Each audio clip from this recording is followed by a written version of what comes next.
Pessoal, a gente vai falar hoje do capítulo 9 do Evangelho segundo o Espiritismo. A gente vai falar da afabilidade e da doçura, que estão compreendidos no capítulo 9, que é bem-aventurados os que são brandos e pacíficos. Então eu vou falar só o comecinho do texto para a gente começar. Bem-aventurados os que são brandos, pois possuirão a terra.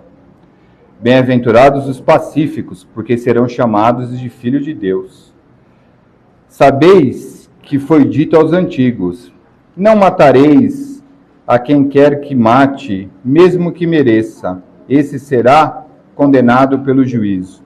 Eu, porém, vos digo: quem quer que se puser em cólera contra seu irmão, merecerá condenação no juízo. Isso daí é até uma tradução pesada, que a gente já falou, que a Igreja Católica modificou alguma coisa, mas ele fala que quem tiver cólera, tudo, ele responderá por isso. Porque nós, aqui na nossa fé, nós sabemos que tudo o que eu fizer de errado, eu vou ter que responder por isso, né?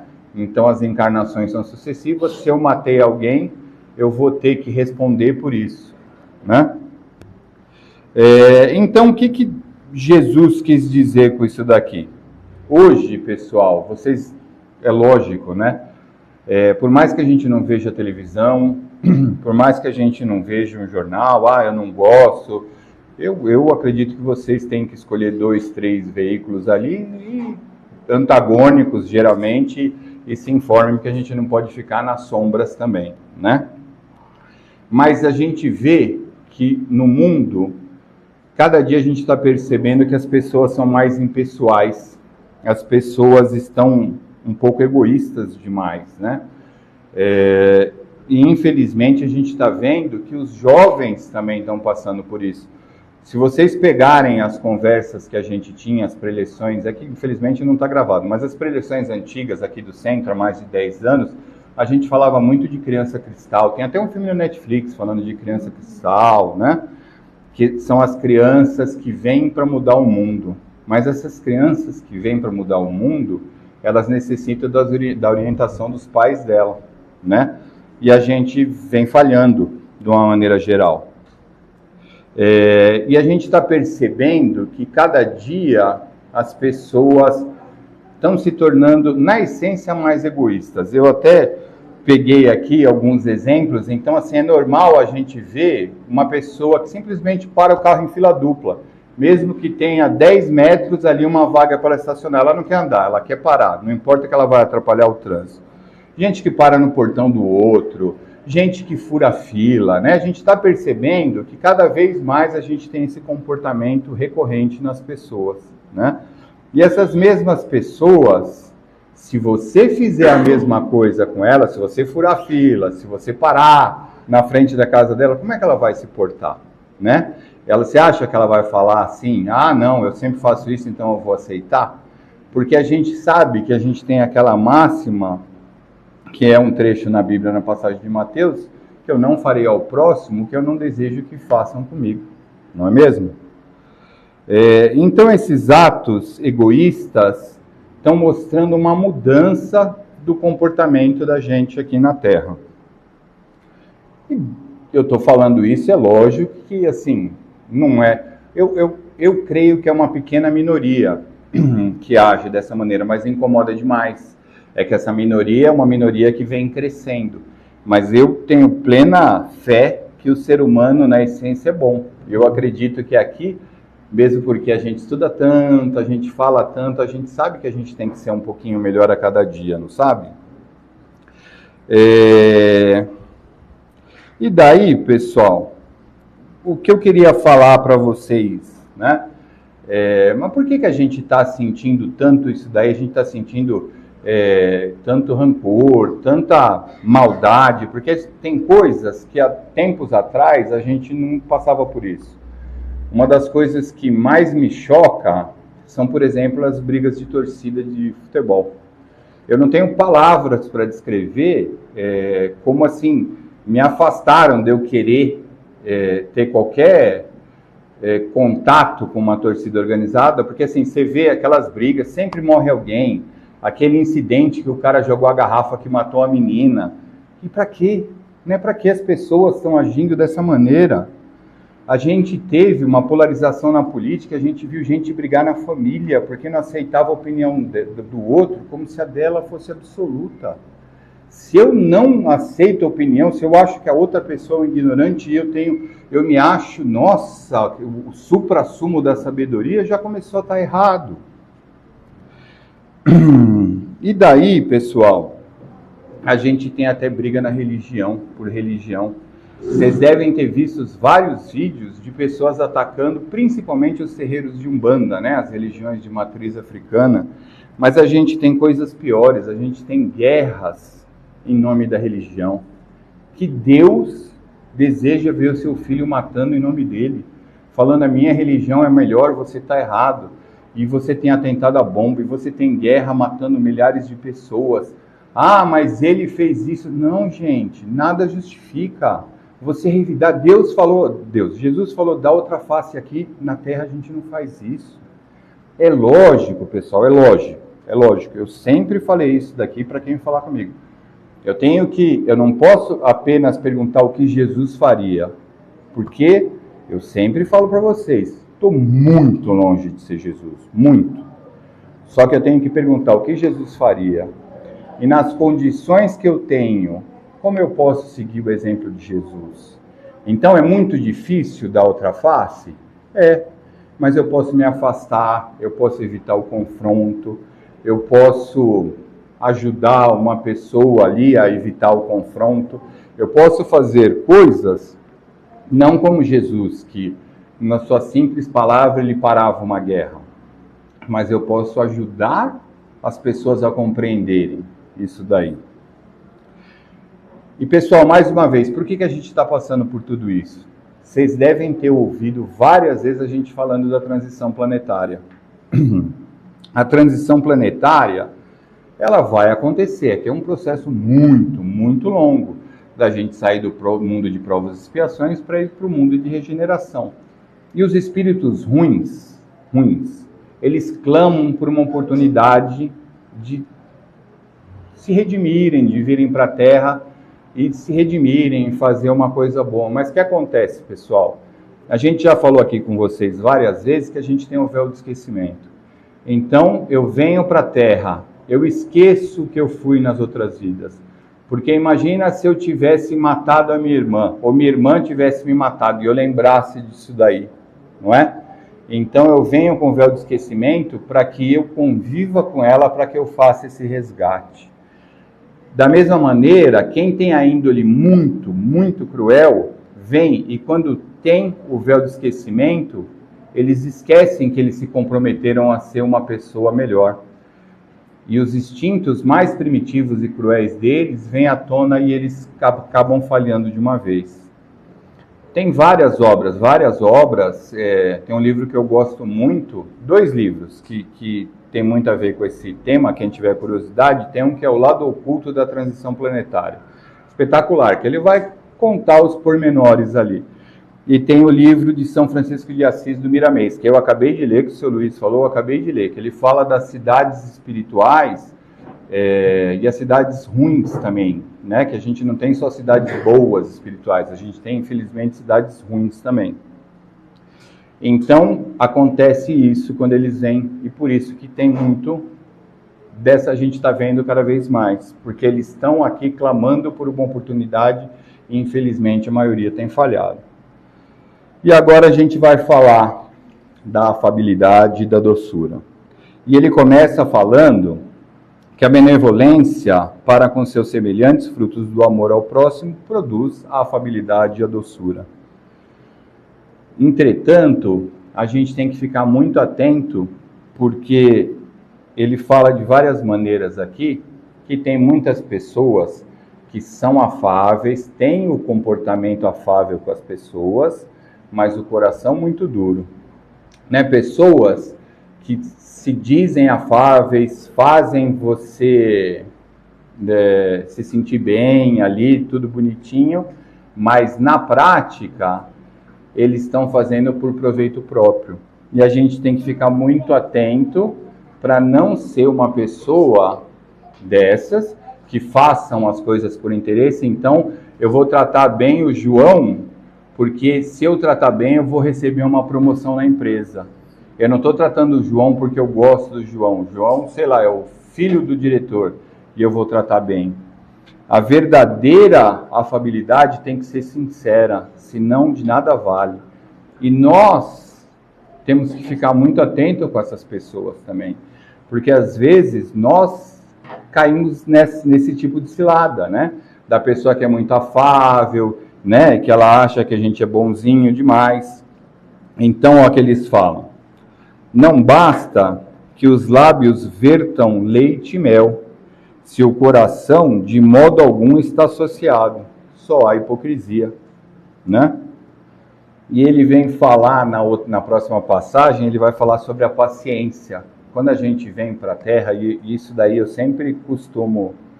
Ontem teve o almoço de família, na minha família, e daí meu tio, todo mundo é espírita lá, meu tio falou assim: mas quando a gente desencarna, a gente vai para cima, a gente fica bobo e aceita as missões. Não é isso.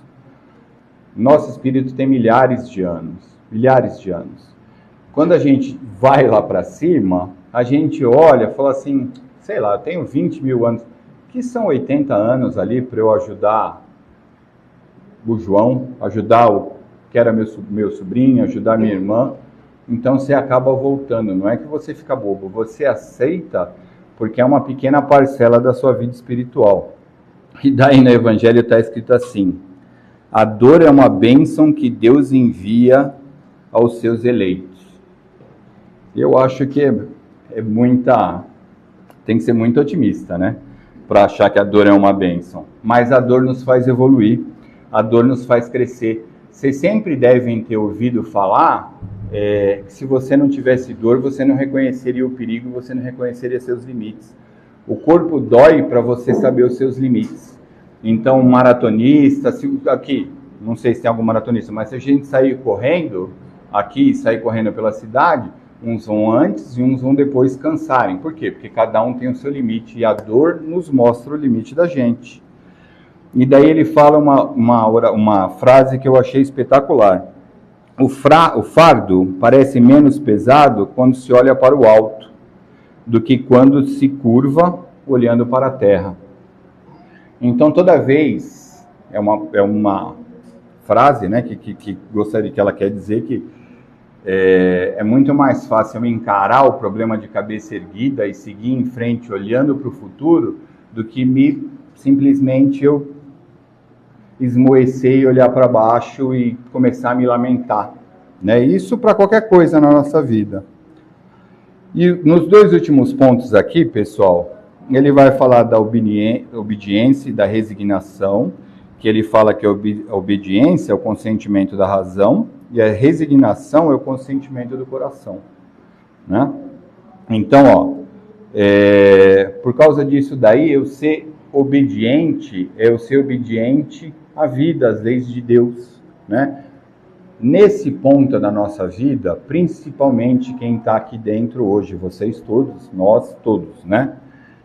Nós sabemos o que é certo e o que é errado para com o terceiro. Eu não tenho a capacidade de ser Jesus Cristo, ninguém aqui tem, senão ia estar iluminado, primeiro que não ia estar aqui, né? Mas eu sei o que é certo e o que é errado. E a gente tendo consciência, até o nosso Código Penal fala isso, ninguém pode alegar desconhecimento da lei. E a gente não pode alegar desconhecimento da lei de Jesus, de Deus, a lei da amorosidade, do perdão. No último ponto ele vai falar sobre a cólera. E a cólera, ela advém do orgulho excessivo da pessoa, a pessoa soberba, a pessoa que se acha melhor do que o outro, que ela não suporta uma comparação. Então, se alguém chega e fala assim: não, Rogério, você falou errado tal ponto. Se eu sou aquela pessoa que eu não aceito, eu falo assim: mas quem é você para falar isso? Eu estudei, eu sei muito mais do que você.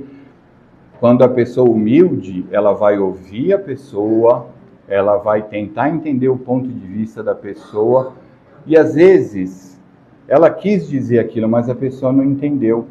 Então, ela vai tentar ser mais clara e falar de uma maneira mais lúcida da próxima vez, que todo mundo consiga entender. Tá? Qual é o resumo do nosso ponto de hoje? Eu sei o que eu tenho que fazer. Então, dos exemplos que eu dei, discussão política, eu tenho meu ponto de vista, que é completamente diferente do meu irmão, da minha mãe, eu me calo. Mesmo eu tendo certeza, mas ele só escuta fake news, ele só vê pelo Facebook a informação, ele não confere se é bacana. Você pode fazer seu papel, você fala assim, eu acho que isso está errado, você pode mandar matéria, né? Manda matéria aqui, mas essa matéria é da Globo Lixo, sei lá, mande matéria de outra, manda matéria para ele ver. Se ele não aceitar, se cala, pessoal, você não vai mudar, a gente não consegue, cada um tem o seu momento. Vamos deixar de ser egoísta. Se alguém para em fila dupla, se alguém quer facilitar, parou na porta do outro, se alguém fura a fila, não vamos fazer isso, a gente não quer que faça com a gente. Então a gente tem a missão de não fazer com o outro também. Nós precisamos ser exemplos, pessoal. Então, assim, quando Edgar Armon ele fez o curso, esse que eu convidei para vocês fazerem, o Evangelho, os Aprendizes do Evangelho, ele mesmo ele fala no final do livro, que ele fala que o espírito tem que ser uma pessoa que torne a sociedade, o espírita tem que ser uma pessoa que torne a sociedade melhor. Então, quando a gente vem aqui e fala para vocês, o que a gente fala para vocês, não faz isso, não faz aquilo, por quê? Porque a gente precisa dar o exemplo. É lógico que a gente não é perfeito, é lógico que a gente vai perder a calma, e um dia pode ser que vocês passem lá e vejam, nossa, olha lá o Rogério batendo boca no trânsito. Eu tento não fazer isso, pessoal, mas a gente pode cair, né? A gente tem que ser exemplo, a gente tem que fazer uma sociedade melhor. E por quê? Não é só pelo mundo, é por nós mesmos. Eu acabei de falar para vocês da transição planetária. E a transição planetária, o que ela significa? Quem for bonzinho fica aqui, mas 2/3 vai embora. Eu escuto cada besteira, porque você tem que ter uma média, porque você não sei o quê. Não, vai eliminar 1/3 bom, fica o resto não. Se tiver 100% bom, vai ficar 100%, que a gente sabe que não. Mas você tem que ser bom para tornar esse planeta melhor e para você ficar nesse planeta melhor, senão você vai caçar mamute. Então, fique aqui nesse planeta, só que você vai ser uma pessoa boa. Tudo bem? Pessoal, a última coisa, eu vou contar uma historinha para vocês, para a gente encerrar. Um menininho foi passar um tempo, umas férias com o avô. E no meio das férias, que ele estava lá, um dia, ele estava no sítio do avô, e um dia veio uma tempestade muito forte. Aquelas tempestades de raio, de vento, que não sei o quê. Eles ficaram dentro de casa. Quando eles saíram, o menino notou que a figueira, o avô tinha uma figueira linda, ela tinha rachado e caído. E um bambu gigantesco, ele estava lá em pé. E ele chamou o avô. Ele falou, vô, mas como? A figueira frondosa sucumbiu, quebrou, e o bambu ali, compridão, está inteiro? O avô pegou o menininho, colocou ele no colo e explicou o seguinte: a figueira frondosa, com a sua falta de humildade, ela quis enfrentar o vento de igual para igual. E ela não aguentou. Sozinha ela quis combater a força da natureza. E ela sucumbiu e partiu. O bambu, por sua vez, ele tem uma raiz muito profunda. Do mesma altura que ele cresce, ele vai para baixo. Ele nunca está sozinho, porque ele sabe que ninguém vence sozinho. Ele sempre está com um monte de bambus em volta. E por fim, ele tem a humildade de se curvar para o vento. Quanto mais o vento forçava, mais ele se curvava em respeito à natureza. E a gente tem que ser assim, pessoal. A gente tem que entender que nós não nascemos para ser sozinho. Quanto mais sozinho, mais amargo eu fico, né? Aquela pessoa que fala que, eu gosto de ficar sozinha, não preciso de ninguém, geralmente é uma pessoa amarga, que não consegue viver em coletividades porque ela é uma pessoa triste e angustiada. Todo mundo, pessoal, todo mundo, sem exceção, tem amigos, tem família ou tem amigos. Então a gente sempre tem que contar com eles. A gente tem que ser sempre como o bambu. A gente tem que saber a hora de se curvar na nossa humildade e pedir ajuda para a gente poder ser melhor.